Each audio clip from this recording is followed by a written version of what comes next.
কোরআন হাদিস মতো চললেই আমরা ইমানদার হইতে পারবো, ইমান নিয়ে কবরে যেতে পারবো। এটা সম্পূর্ণ ভুল ধারণা।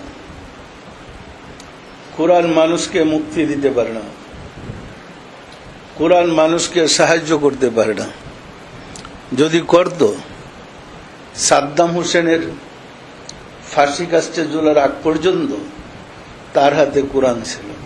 ওই ফাঁসি থেকে তো কোরআন সাদ্দামকে বাঁচাইল না। যদি পারত, শায়েখ আব্দুর রহমান তার হাতে কোরআন শরীফ ছিল, ছিল না? ছিল না? কই কোরআন তো তারা সাহায্য করলো না। কোরআনের মাঝে তো প্রাণ নাই, কাগজের কালিতে লিপিবদ্ধ করা, এর মধ্যে রুহ নাই। তো প্রাণহীন কোরআন আপনাকে সাহায্য করবে কিভাবে? হক্কানি পীরের বিরোধিতা আমরা কোনো কালেও করিনি, আজও করব না, কিন্তু ভণ্ড দেওয়ানবাগির বিরোধিতা তো করতেই হবে। আর এক ভণ্ড রাজারবাগে তৈরি হয়েছে, তার বিরুদ্ধেও কথা বলতে হবে। এই লোক নিজের বংশ পরিচয় গোপন করে নিজের নামের আগে সাইয়্যেদ শব্দ বসায়ছে, আর রাসূল বলেছেন যে ব্যক্তি তার বংশ পরিচয় গোপন করে তার উপরে আল্লাহ লানত, সে মালাউন, কিয়ামতে জাহান্নামে যাবে।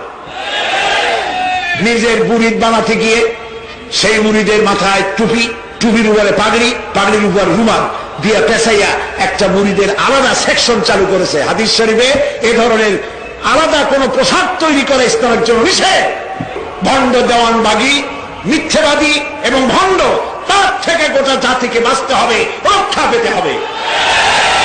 যিনি নিজের বাড়ির নাম দিয়েছে বাবে রহমত, এটি বাবে গজব, নিজের নামে লেখে মোহাম্মদ ইসলামের পুনর্জীবন দানকারী।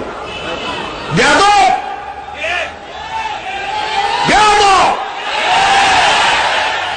ইসলামের পুনর্জন্ম দিতে তুমি কে? কোন মাদ্রাসায় পড়াশোনা করেছো?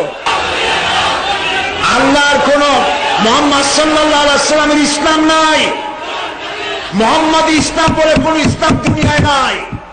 ইসলাম আল্লাহ, ইসলাম কার? আর মুহাম্মদ সাল্লাল্লাহু আলাইহি ওয়াসাল্লাম হচ্ছেন এর প্রচারক। তিনি মুহাম্মদ ইসলামের পুনর্জন্ম দিয়েছেন কেমনে? তিনি বলেন, তিনি স্বপ্নে দেখেছেন মুহাম্মদ সাল্লাল্লাহু আলাইহি ওয়াসাল্লাম বিবস্ত্র অবস্থায় ময়লার উপরে শুয়ে আছেন। নাউজুবিল্লাহ, নাউজুবিল্লাহ। কোন মুসলমানের এর চারা দেখা উচিত নয়, এর কাছে যাওয়া উচিত নয়। প্রিয় ভাই সব, আল্লাহ তাআলা সব ভণ্ডের হাত থেকে মুসলমানদের ঈমান হেফাজত করুন। বলি আমিন, বলি আমিন।